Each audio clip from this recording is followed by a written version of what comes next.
I was just a shy intern making copies and fetching coffee when I saw an elderly man standing alone in our busy corporate lobby, clearly frustrated as person after person walked past him without a second glance. When I realized he was deaf and trying to communicate, I approached him and signed a simple, "Hello, can I help you?" I had no idea that the CEO of the company was watching from the mezzanine above. Before we dive in, I'm curious, have you ever learned a skill to help someone you love? Tell me about it in the comments below. And don't forget to subscribe for more inspiring stories like this one. Now, let me take you back to that life-changing Tuesday morning. 6 months ago, I was the most invisible person at Meridian Communications. At 22, I was a junior marketing intern who spent her days making photocopies, organizing supply closets, and trying to blend into the background of one of Chicago's most prestigious advertising agencies. I was the kind of person who ate lunch alone at her desk, who took the stairs instead of the elevator to avoid small talk, and who had never spoken up in a meeting. Not once. I hadn't always been this way. In high school, I'd been confident, outgoing, even popular, but college had been a series of small failures and rejections that had slowly chipped away at my self-esteem. By the time I graduated with my communications degree, I felt like a shadow of my former self.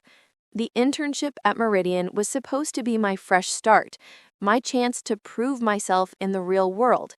Instead, it had become another place where I felt small and insignificant. The only thing that gave my life real meaning was my little brother, Danny. He was 8 years old and had been born deaf.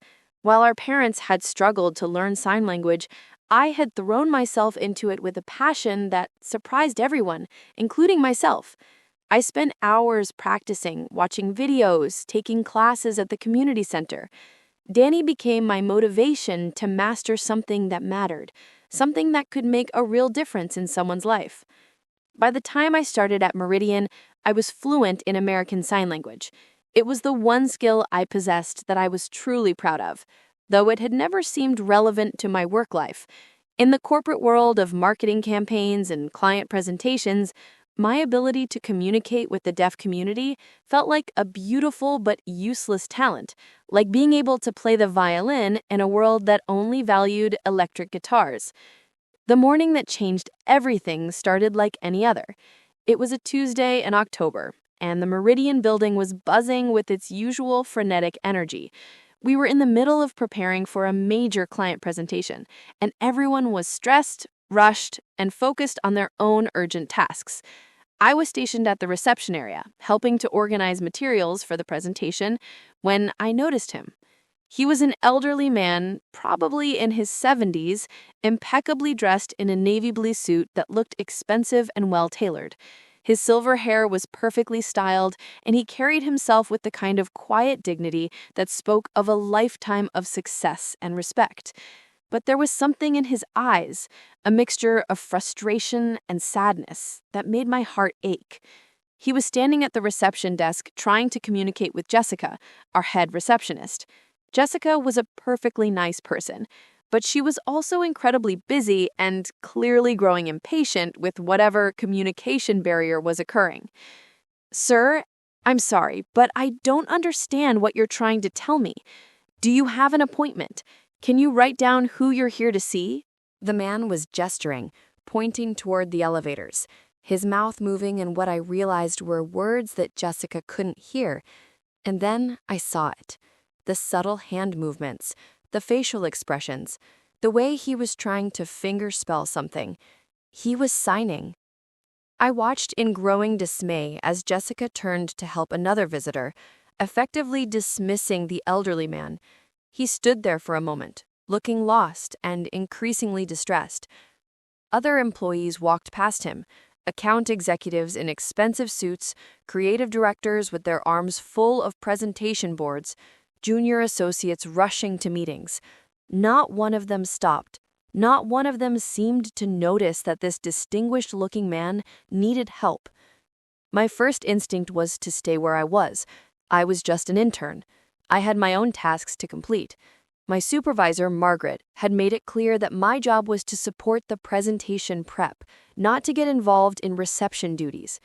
But as I watched the man's shoulders slump slightly, as I saw the defeat creeping into his posture, I thought about Danny. I thought about how it felt when people ignored him, when they looked through him as if his deafness made him invisible. I made a choice that would change my life forever.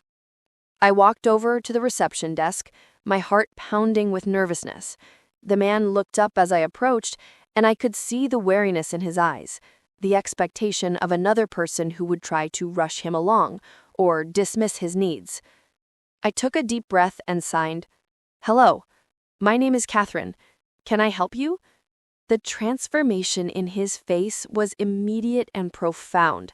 His eyes widened with surprise and relief, and a smile spread across his features, the first genuine smile I'd seen from him since he'd entered the building. "You sign," he responded, his hands moving with the fluid grace of someone who had been using ASL for decades. Thank goodness. I was beginning to think no one here would be able to understand me. "I'm so sorry you've been having trouble," I signed back. "What can I help you with?" "I'm here to see my son," he explained, "but I'm not sure how to reach him. I don't have an appointment, and the young woman at the desk," he gestured toward Jessica, who was now helping someone else. "She seemed very busy." "What's your son's name?" I asked. "I can help you find him." The man paused for a moment, and I could see something complicated pass across his face, a mixture of pride and uncertainty.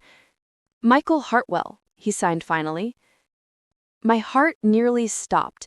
Michael Hartwell, the CEO of Meridian Communications, the man whose name was on the building directory, whose corner office occupied the entire top floor, whose rare appearances in the common areas of the building caused a ripple of nervous energy among the staff.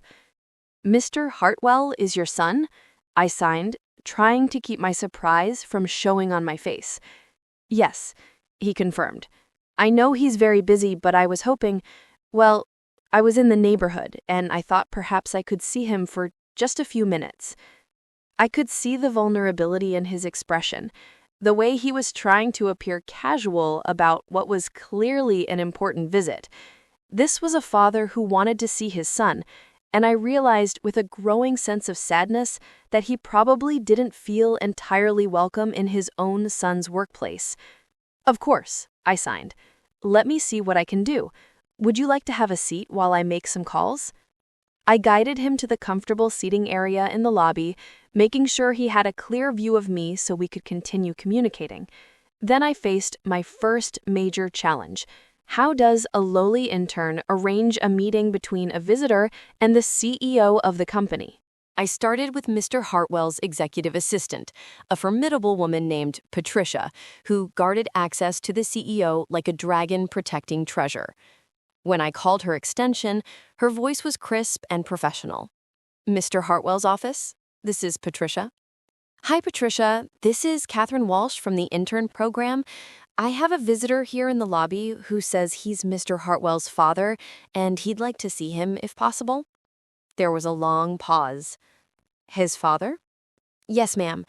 An elderly gentleman, very well dressed. He's been waiting in the lobby."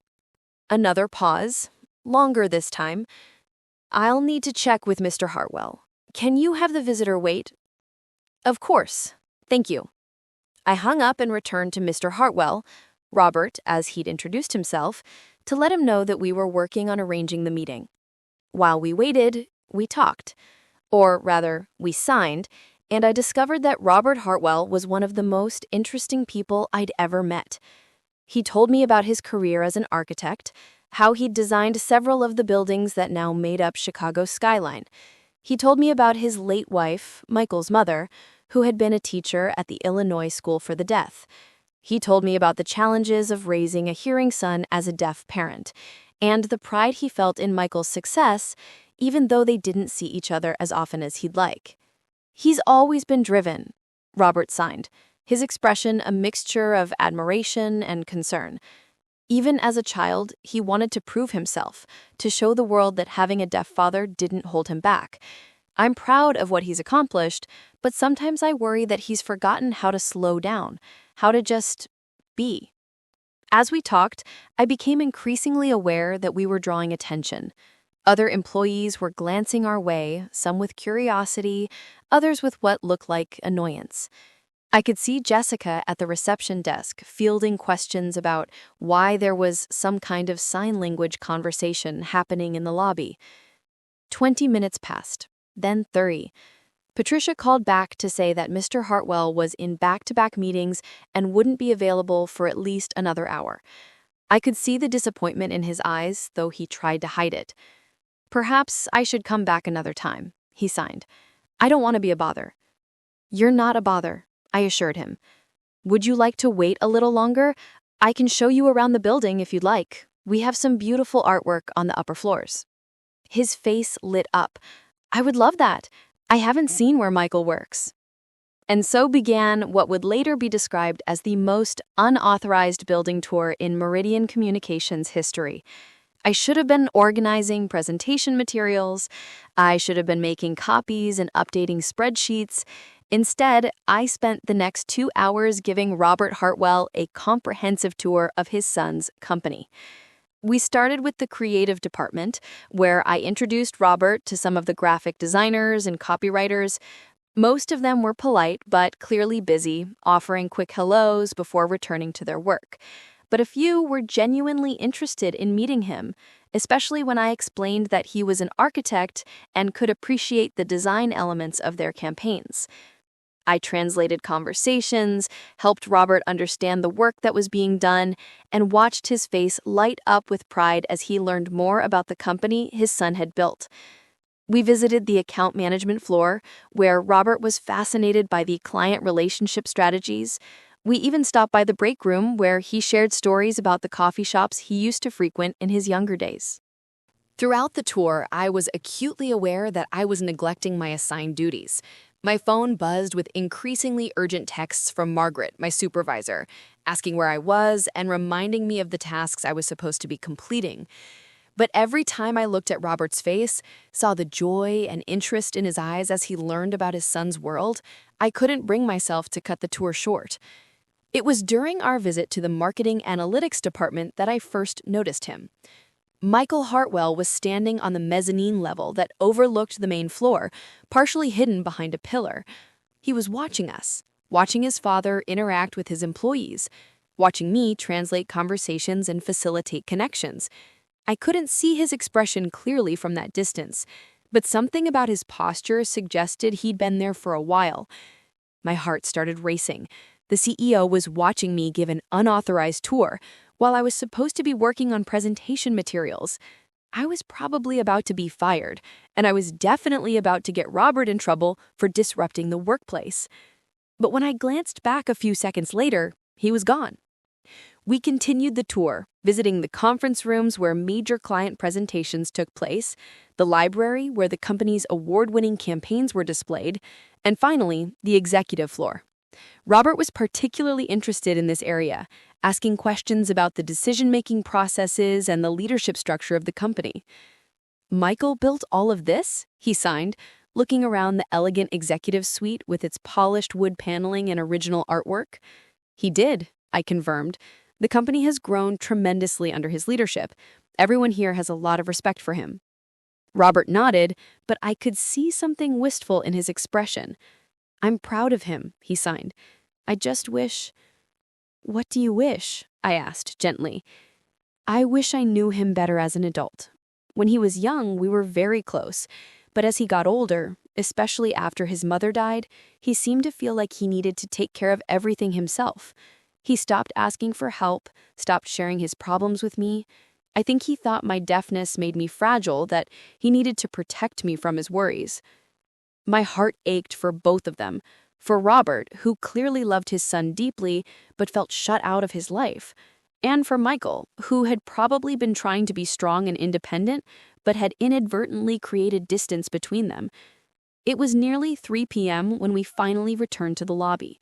Robert's scheduled meeting time had long passed, and I could see that he was beginning to accept that he wouldn't be seeing his son today. "Thank you, Kathryn," he signed, his hands moving with sincere gratitude. "This has been wonderful. I feel like I understand Michael's world so much better now, and I've enjoyed getting to know you. You remind me of my late wife. She had the same kind heart, the same way of making people feel seen and valued." "It's been my pleasure," I signed back, and I meant it. Despite the anxiety I felt about neglecting my work duties, the afternoon had been one of the most meaningful I'd experienced since starting at Meridian. As Robert prepared to leave, I saw Margaret approaching from across the lobby. My supervisor's face was a mask of barely controlled anger, and I knew I was about to face the consequences of my choices. "Kathryn," Margaret said, her voice sharp enough to cut glass, "I need to speak with you, now." I turned to Robert to explain that I had to go, but before I could sign anything, a voice behind me said, "Actually, Margaret, I need to speak with Miss Walsh first." I turned around and found myself face to face with Michael Hartwell himself. He was tall, probably in his early 50s, with the same intelligent eyes as his father, and an air of quiet authority that made it clear why he was successful in business. But there was something else in his expression, something that looked like emotion carefully held in check. "Mr. Hartwell?" Margaret stammered, clearly as surprised as I was. "I was just about to discuss Ms. Walsh's absence from her assigned duties today. She was supposed to be helping my father," Michael said, quietly, his eyes never leaving my face. "Which, from what I observed, she did beautifully." The lobby seemed to go quiet around us. Margaret's mouth opened and closed without sound. Robert was looking back and forth between his son and me with growing understanding and delight. "Dad," Michael said, and for the first time, I heard his voice soften. He turned to his father and began to sign, slowly, somewhat clumsily, but with obvious effort and care. "I'm sorry I kept you waiting. I didn't know you were here until—" He paused, glancing at me, then continued signing. "Until I saw you with Kathryn. I've been watching you two for the past hour. I haven't seen you look that happy in years." Robert's face was radiant, with joy and surprise. "You've been learning to sign?" "I've been trying," Michael admitted, his hands moving more confidently now. "I should have done it years ago. I should have made more effort to communicate with you in your language, instead of always expecting you to adapt to mine." Father and son embraced then, right there in the middle of the busy lobby, and I felt tears spring to my eyes. Around us, the usual bustle of the office had slowed, as people stopped to watch this unexpected reunion. When they separated, Michael turned back to me. "Ms. Walsh, could I speak with you in my office? There are some things I'd like to discuss."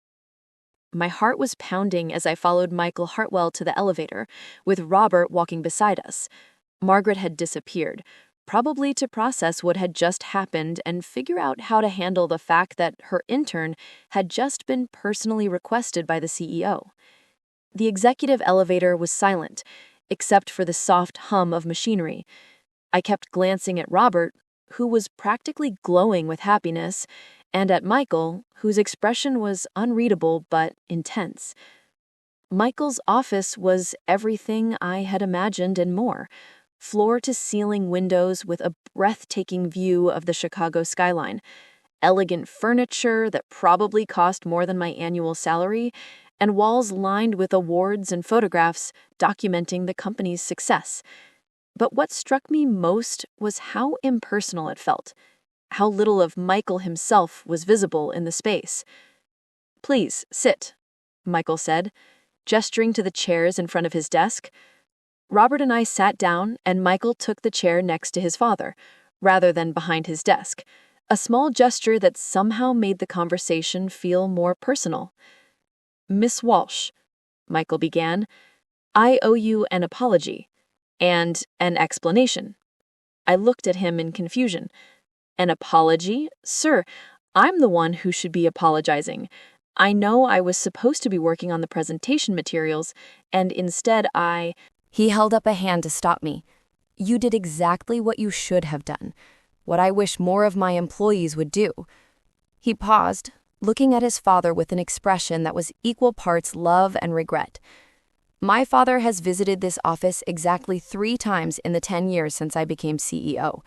Each time, he's been treated like an inconvenience, a disruption to the important work happening here. Each time, I've watched from a distance as my own employees, people I pay, people who represent my company, have made him feel unwelcome in his own son's workplace." Robert reached over and touched his son's arm, signing something I couldn't quite catch. Michael nodded and continued. "Today was different. Today, I watched a 22-year-old intern abandon her assigned duties to spend 3 hours making my father feel valued, respected, and included.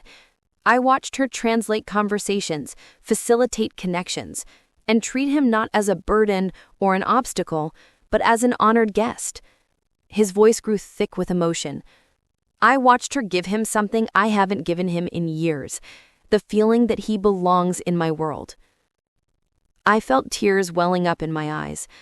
"Mr. Hartwell, I have a younger brother who's deaf, and I know how it feels when people ignore him or treat him like he's invisible.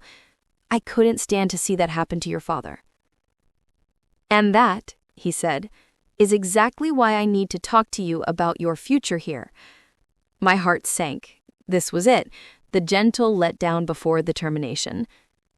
"I understand if you need to let me go," I said quietly. "I know I didn't do my assigned work today." Michael looked genuinely surprised. "Let you go? Miss Walsh, I want to offer you a job. A real job, not an internship." I stared at him, certain I'd misheard. "I'm sorry, what?"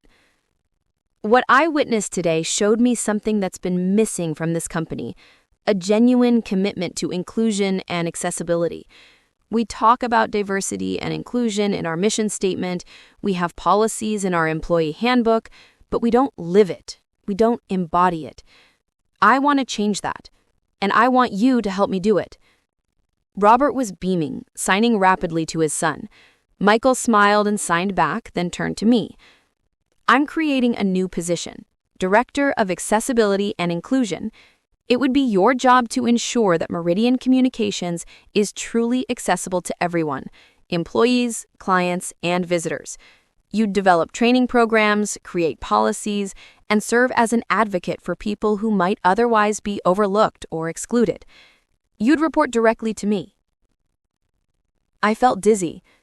"Mr. Hartwell, I'm just an intern. I don't have experience in human resources or policy development. I don't even have my degree yet. I'm still finishing my last semester." "You have something more valuable than experience. You have empathy.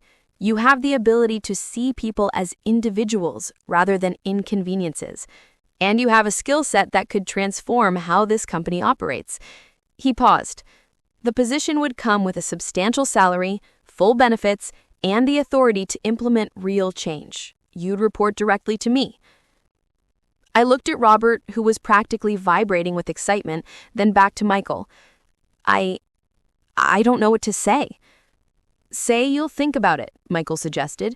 "Take the weekend. But I hope you'll say yes. This company needs someone like you. I need someone like you." The rest of the meeting was a blur of details about the position, discussions of salary and benefits that made my head spin, and planning for the cultural changes that would need to happen throughout the organization. By the time I left Michael's office, my entire life had been turned upside down. Robert hugged me goodbye, signing his thanks over and over again. "You've given me my son back," he told me, "and you've given him something he didn't even know he was missing." Michael walked us to the elevator, and as the doors were closing, he said, "Kathryn, thank you for seeing him, for seeing what was important." I went home that night and called my parents, then Danny, trying to explain what had happened. Danny was the most excited of all. "You're going to help other deaf people at work?" he signed when I video called him. "That's so cool. You're going to be like a superhero for people like me." His enthusiasm was infectious, and by Monday morning, I knew what my answer would be. I started my new position the following week. My first task was to conduct an accessibility audit of the entire building and all company policies. What I found was both disappointing and motivating. Meridian Communications, like many companies, had been operating with good intentions, but little actual understanding of what inclusion really meant. Over the next 6 months, I implemented sweeping changes. We installed visual alert systems throughout the building. We brought in ASL interpreters for all company meetings and events. We created accessibility guidelines for all marketing materials and client presentations. Most importantly, we instituted mandatory inclusion training for all employees, starting with the executive team. The training sessions were eye-opening for everyone involved. I brought in speakers from the deaf community, including Robert, who shared his experiences and helped employees understand the impact of their actions, or inactions. I taught basic sign language classes during lunch hours and was amazed by how many people were eager to learn. Margaret, my former supervisor, was one of my most enthusiastic students. "I keep thinking about that day," she told me after one of our training sessions. "I was so focused on the presentation, on the tasks that seemed urgent, that I completely missed what was actually important. I don't want to make that mistake again." The changes weren't just about accessibility for the deaf community. We expanded our efforts to include accommodations for employees and visitors with mobility challenges, visual impairments, and other disabilities. We partnered with local organizations to ensure our hiring practices were truly inclusive. We even redesigned our website and marketing materials to be more accessible. But the most meaningful change was cultural. The company that had once been focused solely on efficiency and productivity began to value empathy and inclusion as core business principles. Employees started looking out for each other in ways they never had before. The lobby that had once been a place where visitors like Robert were ignored became a welcoming space where everyone was treated with dignity and respect. 6 months after that life-changing Tuesday, Meridian Communications won a national award for workplace inclusion. At the ceremony, Michael asked me to accept the award on behalf of the company. This recognition belongs to everyone at Meridian who embraced change and chose to see inclusion not as a burden, but as an opportunity to become better, I said in my acceptance speech. But mostly, it belongs to a wise man who taught me that the most important business skill isn't knowing how to close a deal or manage a budget, it's knowing how to see the humanity in every person you encounter. In the audience, Robert was beaming with pride, signing his applause. Next to him, Michael was smiling too, and I could see the relationship between father and son had been transformed. They had lunch together every Friday now, and Michael had become fluent enough in ASL to have real conversations with his father about everything from business strategy to family memories. The shy intern who had once felt invisible had found her voice by helping others find theirs. And in the process, I'd learned that sometimes the most powerful thing you can do is simply notice someone who's being overlooked and choose to see them, really see them, as the valuable human being they are. My little brother Danny visited the office regularly now, and watching him interact confidently with employees who had learned to sign just for him never failed to make me emotional. He was right.